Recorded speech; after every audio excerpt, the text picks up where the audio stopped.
Hello, I'm Paul Glumaz, and today is July 4th, 2018, and we are speaking today on the 242nd anniversary of the birth of our republic.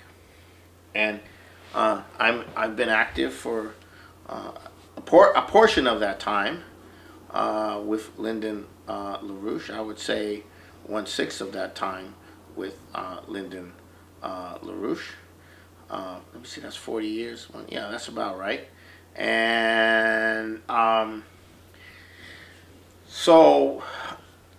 this is being brought to you by General Welfare Presents. And it is fitting that on this day of our birth as a nation, we need to begin to explain a little bit about the enemies of our nation, the historical enemies of our nation, and the continuing enemies of our nation, and all nations for that matter. Now, to situate the issues of our nation, our nation was the product of the Renaissance, which began in the 1400s in Europe. And the Renaissance was a movement dedicated to the idea that human beings were created in the image of the Creator. And they had the potential to be a lot more than just mere cogs, just mere peasants, just mere grunt slaves, etc. And that the purpose of a government, the purpose of a prince or a king, was not to just be the Lord, but to actually promote the general welfare or the commonwealth or the development of the people, and for that it required what they call a humanist prince. So a number of revolutions began in this Renaissance. The first, there was a lot of preceding artistic and philosophical development prior to that. Dante Alighieri wrote about the creation of the modern nation in the 1300s, and there were other cultural developments that forecast the development of the nation. But the idea of the nation as something, as a principle, as a unity, as a one, representing a language culture over a particular territory, which was not family or clan or tribe or lords or just lords or kings or whatever, but represented a concept of the one. And the first modern nation state coming out of feudalism was Louis XI France, which was from 1440 to about 1460. I'm off a little on the years. And the effect of having a king that promoted the general welfare of the kingdom and the concept of France as a nation, as a concept, was revolutionary. Was an incredible revolution took place in those 20-odd years. The per capita income doubled, the population doubled, trade expanded, and it was Louis XI's policy not to go to war, but to integrate, but to have, make peace treaties and promote commerce. But the inspiration for the creation of the nation state was in Joan of Arc. And Joan of Arc culturally represented the unsullied, uncorrupt spirit of a young virgin leading men into battle. And when she says, I am France, I represent France, I am the good. So what the nation really is the concept of the good. And you cannot separate a true nation from the concept of a good and from the concept of love, the love of mankind for its future, the love of a father and mother for their children, the love of and care. You cannot, those things are integrated, they're unity. The nation, the concept of love, the concept of the good, they're all intertwined. And the idea of a nation is that you belong to the nation and it is part of you. You belong to the nation. You're not the slave of a nation. It is part of you. You are part of the nation. Okay, this is very important. You're not a subject of the nation, although you may be a subject of the king or something like that. But the nation is a superseding concept of the good. And the purpose of the nation is to promote the good. The purpose of the nation is to promote the good for all the people that are part of that nation. This is a revolutionary concept. I mean, it has its precedence in earlier times. It has a precedence in Shoreline. It has a precedence in the Islamic Renaissance in the 800s. You know, there are other precedences, but the key concept is that that's what the nation is, the very concept of the good. And there was an element of the feudal system, and most of all, the financial oligarchy of that period, which was centered in Venice. They wanted no part of this concept, because what would happen is that people would become developed, trade would develop, and education would occur, and you would have an increasing tendency for the towns and the manufacturing to supersede the feudal landlords, and you would have essentially institutions of self-government would emerge, and they would no longer be relying upon the old system. So this was tremendously opposed by families to go back in time, and many operations were run to wreck the nation. One of them was the religious wars that began in 1492 and ended in 1648, which ravaged Europe. At one point, France, England, and Spain together formed an alliance to wipe out Venice and end the power of Venice over the world, over Europe. Venice was the most powerful entity. It was a secret government that controlled a vast trade, intelligence, and finance. And they would set other financial people up to be the financiers, and then when a crash would come, of that system, they would come out on top, and those people would come out on the bottom. So Venice ran the culture, they ran the intelligence operations, they financed mercenary armies. They were the controlling force. They would play countries against each other, just like today. And there was an attempt by the League of Cambrai of England, France, and Spain at about 1500 to finish off Venice, but it almost succeeded but failed. And the religious wars began, and it pitted the whole breakup of the church, which was very corrupt at the time. It could have been reformed, but it broke up into Protestant and Catholic, and the religious wars and everything that occurred. That was the first attempt. The second attempt to destroy the nation occurred in trying to transform these emerging nations from being nations promoting the general welfare to being empires, pirates and plunder. And while in some cases the colonies were very positive increase of trade and development, like the colonies in the New World, the attempt to introduce slavery into the colonies and the attempt to plunder and set up a plantation economy of plunder and created a vast wealth that became associated with an empire, not with development.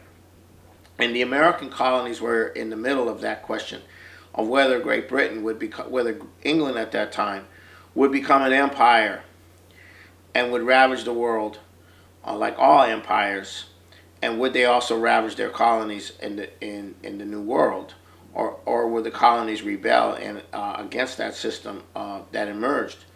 Now, the system that emerged of the British Empire did not fully emerge until 1763, but with the emergence of the undisputed power internationally of the British East India Company, which is a private company, which is also the model today for our transnational corporations, who many of them, not all of them, but many of them function in the same manner as the British East India Company. They are transnational and so forth. They are run that way. Now, the British East India Company controlled India, and it controlled a vast and their policy was to rape the colonies, but there was a rebellion against that, in which the U.S. was born. And that rebellion was based on the idea that the Renaissance concept of man needed to be continued. There needed to be a place in the world where human beings had the freedom to develop. And another revolutionary in the Renaissance, whose work has had a big effect on the creation of the modern nation, is Niccolo Machiavelli, and he developed the concept of a militia, that you instead of using mercenary armies as an instrument of policy, of principalities and feudal lords and kingdoms, rather you have the concept of a militia, that a townspeople, a city-state would essentially it would maintain a ready militia to be able to defend the community, but defend it because it cared about the future of that community. And that principle of a well-ordered and well-trained militia, where the entire population participates in the defense of the nation, also creates a sense of participation in the nation, not of slavery, not of serfdom, not of any of that, a stake in the nation. And so it is the development of the concept of militias in the Renaissance that was absolutely instrumental in the development of the military means of the colonies to be able to defend themselves against the rapacity of the interests of the British East India Company. So this question of the nation is still the problem today. The British Empire never went away. It kept coming back in new forms. And today it is represented by the City of London, the offshore financial system, the drug trade, the transnational corporate structure, the treaty agreements like NAFTA and the European Union and many other treaty agreements that restrict the ability of a nation to act on its own in its own interest, but embeds those nations in a structure that essentially loots those nations on behalf of the financial system and the transnational corporations. And all of this, the financial system has sovereignty, the transnational corporations have sovereignty. The nations have lost their sovereignty through these kind of economic and other pacts, the European Union and so forth. So in that context, we find ourselves today, where there is a rejection of this modern version of empire, which actually developed rapidly after the Kennedy assassination and after the dollar was taken off the gold reserve system. And that modern system of empire is what we're dealing with. And that modern system of empire is up against Russia and China, who are rejecting, allowing themselves to be taken over or participating in that nation. And that empire would like to recruit the elite of Russia, would like to recruit the corrupt elite of China into their fold as part of this global imperial system. But that has not happened. The current leadership of China and the current leadership of Russia are totally opposed to that. They want development. The Chinese want the Belt and Road. Russia wants to come back as an industrial power, as a nation. And these two together, plus many nations that are joining them, are joining in opposition to this imperial system, and they're calling their system the multipolar system. That's not a very good word for it. It should be called the new paradigm, or the win-win, where every nation's interest is in the development of other nations, and that is concretized in the Belt and Road Initiative. And it's the Belt and Road Initiative which, in its 5 years of being going into effect, has already revolutionized the political situation in the world, such that the transatlantic nations, the G6, are no longer the powers anymore. China and Russia and India are emerging as the powers, and they're bringing in a lot of other nations like Japan and all of the nations of Southeast Asia, and moving into Africa. Because if you don't develop Africa, if you don't move to stop the mercenary warfare that's being run by the empire against the nations, which is what this ISIS is all about. This is what all this is about, is a mercenary warfare against the nations. If you don't stop that, then the refugee problem is going to destroy Europe, just like the drug problem in Latin America and the disintegration there is going to destroy the United States with the same idea.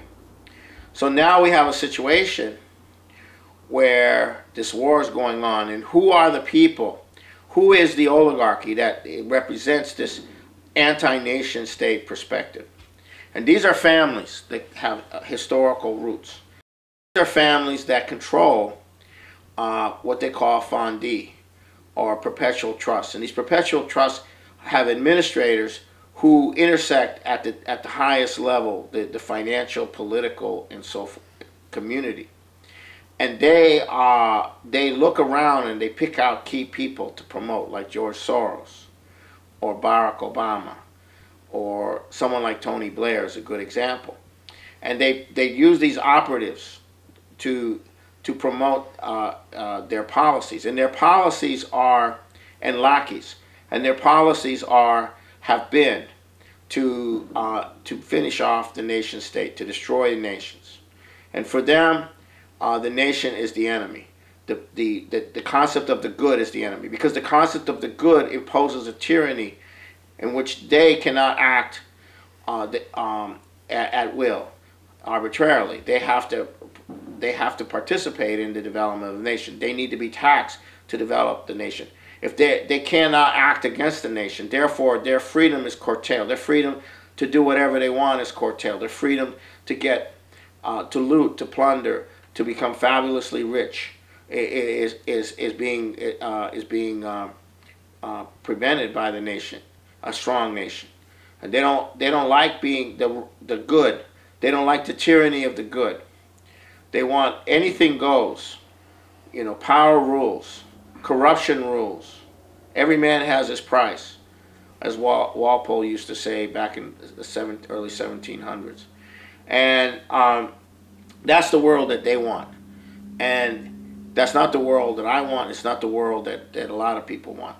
But it's a huge battle. It's a global battle. And these families, you can't really go after them directly, because they aren't directly running things. They're indirectly running things through various different fronts and various different historical networks, and various different narratives, and various different promotion of various different ideologies and also narratives.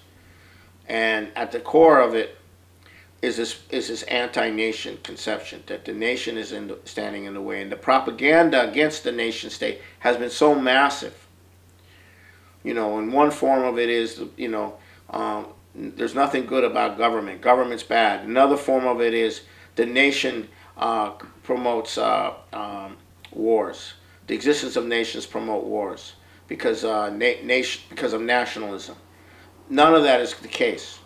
The sovereignty of the nation is the essence of whether a people have the right to promote their future, promote the next generation, to make a contribution so that what you contribute isn't wasted. The children that you brought into the world and saw develop, their contribution isn't wasted. And that's where the battle line is right now. That's where the battle line with the Trump administration is right now.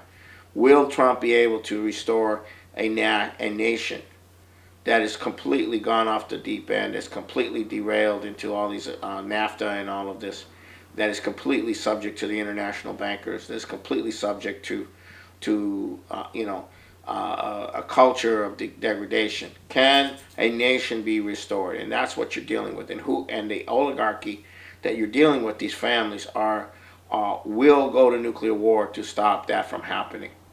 And they did have a policy of preemptive nuclear strike against Russia and China if Russia and China did not agree to make a deal with the global system that they were pushing. Also, environmentalism is very important. Stopping development is very important. Development breeds progress. Progress breeds optimism. Optimism breeds population. Population requires more progress. That is not what these guys want. They want to go to a permanent backward society that never will never threaten their rule. Because if you have progress and continuous progress, you will eliminate these families. These families will become archaic. They already are archaic. They're already they already are. So that's what you're dealing with. And you have all these rich people, 112 billion for Jeff Bezos, and I don't know how much for so and so and so and so, but that's not the real power. Because at any time that can all get wiped out. It's the properly positioned oligarchical fondue, which operates through things like reinsurance companies and other things that won't get wiped out. They're on the inside of the whole process. In a normal financial collapse. But the one thing that they can't control is a nation. Is a functioning nation. They cannot control. They can direct. They can misdirect it. They can misdirect it. They can corrupt the leadership. But the idea of the nation is and now you have a situation where nations, in order to survive, in order to prevent the destruction of their nations, they have to work with other nations. They cannot do it on their own. They have to work together to create a new system of development. And there is no other way. Otherwise, humanity is going to get wiped out. We're at that point now. And we were headed towards nuclear war. Donald Trump may have bought us some time. He's going to be meeting with Putin in 2 weeks. He may have bought us some time. In less than 2 weeks, actually. And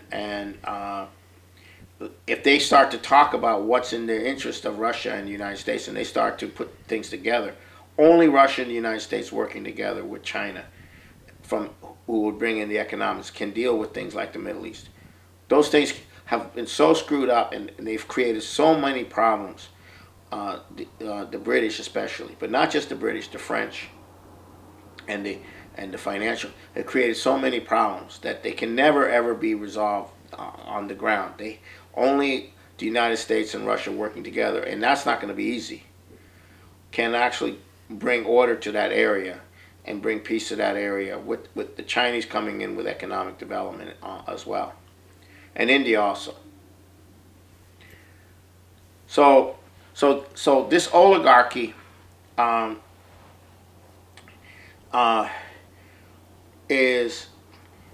there's a British version of this oligarchy that's best described by Bertrand Russell. People like Bertrand Russell was part of that, and Lord Milner and Cecil Rhodes created the Round Table, which went on to become the Council on Foreign Relations, and Chatham House in Britain. And all these think tanks, they're the repository of the policies. But there's also a continental oligarchy centered around the Habsburgs, centered around the feudal families of Europe that are all married into all of these other, and they have a tremendous influence in the Jesuits and in the Catholic Church. They also have a tremendous influence and they are opposed again. They're also part of this oligarchy, and the reason you have such opposition to Trump in France and in Germany with Merkel and with Theresa May in Great Britain is that they represent more than anyone else the direct policy of this oligarchy. And as the Pope said, the worst thing that could happen to the human race is that Russia and China should work together and become allies. That's the Pope. So that tells you what his pedigree is. This current Pope, more than any other Pope in the recent period, appears to have a very strong oligarchical pedigree. He is also promoting their environmental policies, much against the existing theology of the Church. So this war is going on in the Catholic Church. It's also going on elsewhere. So as we speak now on July 4th, 2018, we are going into an incredible period where the birth of our nation and what it represents is on the battlefield of the future. And this is where we are. And we are now perhaps going into a new phase of our nation as a nation, promoting once again the general welfare of our nation and the good